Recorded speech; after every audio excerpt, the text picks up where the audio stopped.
French President Macron gave an armed forces New Year's message in Cesson-Savigne in western France at the Army Digital and Cyber Support Command.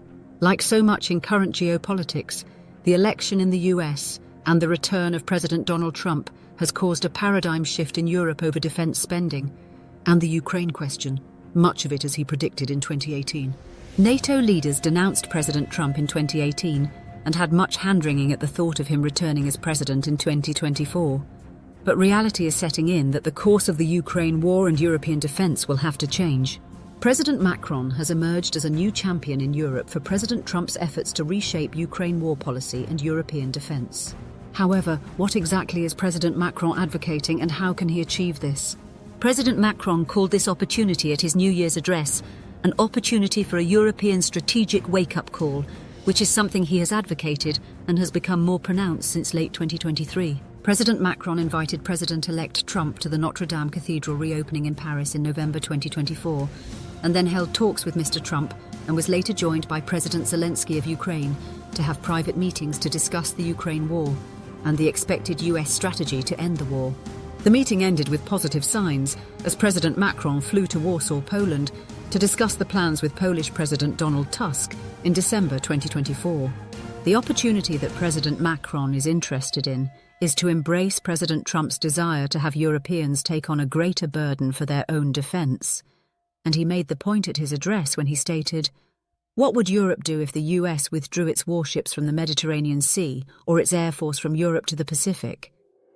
His point was that Europe should not rely on America for its own defense, especially with the US expected to carry the Western burden of facing off against China in the Western Pacific. Europe, NATO, and the European Union have a vested interest in an effective US challenge to China. President Macron is trying to smooth over European fears that the US will withdraw from NATO, which President Macron is not saying will happen, but that the US will put less focus on European defense due to obligations elsewhere. Mr. Macron is urging Europe to assume responsibility for its own defense and not rely solely on the US. While President Macron and President Trump may not agree on many issues, in this particular case, the interests of the United States and France coincide. The US is looking at reducing its defense costs in Europe and continuing its shift to Asia, and France wants to see a decline in US influence in European defense matters. Before any of this can happen, President Trump and President Macron must agree that the war in Ukraine must reach some sort of peace agreement. Europe alone cannot support the Ukraine military's needs to continue the war, so it needs to end the war and Ukraine's reliance on a high preponderance of US weaponry. This is not to say Europe is not supporting the war effort and is providing economic support for Ukraine. It just lacks the defense production capacity to produce the weapons needed for the war.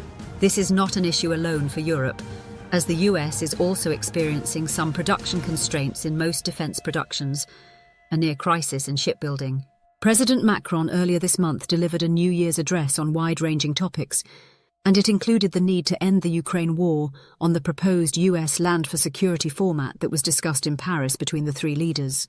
Mr. Macron stated that the US should have the freedom to negotiate with Russia, to get them to agree to peace talks, and that Europe would provide security for Ukraine, which does not include NATO membership. France, the United Kingdom, Germany, and Poland have all been in discussions about providing peacekeepers inside Ukraine to be a buffer between Ukraine and Russia. This would be outside of NATO, and if Russia attacked these peacekeepers, it would not bring in NATO and Article 5, but would most likely lead to a shooting war between Russia and the most powerful European nations and their allies, and it would most certainly involve the US at some point, as US vital interests still include Europe. This is unstated and de facto security for Ukraine until a more permanent solution can be created. Mr. Macron has also suggested that part of the security arrangements would include the development of a Ukraine defence industry that could serve Ukraine's defence needs but also Europe, thus providing Ukraine with a new industry and a customer base that will be called in to spend more on its own defence. Mr. Macron wants a European weapons industry that is not reliant on the US either, so a European defence industrial base expansion serves the French vision. Also, increasing the supply side of defence production should put downward price pressure on defence procurement and allow increased defence spending to go further, or at least not have defence spending increases diluted by price pressure due to increased demand. Mr. Macron also needs to persuade European leaders to commit a substantial number of peacekeepers for an extended period, which would act as a genuine deterrent against future Russian aggression.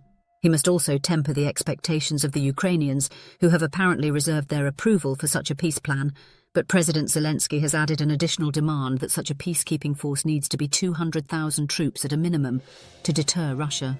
The UK, France, Germany and Poland only have a combined land force of about 400,000 soldiers, so the 200,000 peacekeepers are unrealistic, and it is unclear how this number was ascertained. For example, a challenge is that the British Army only has 74,000 soldiers, and Prime Minister Keir Starmer has not committed to the idea, but is only able to field 5,000 to 10,000 soldiers for a Ukrainian mission outside of its RAF and Royal Navy operations in the Black Sea. Another challenge is the Bundeswehr is also struggling with manpower and equipment, and is struggling to meet its obligation to deploy 5,000 soldiers for an armoured brigade in Lithuania. So it is doubtful they can support much more in Ukraine, without a significant increase in defence spending that won't be resolved until after the German federal elections in February.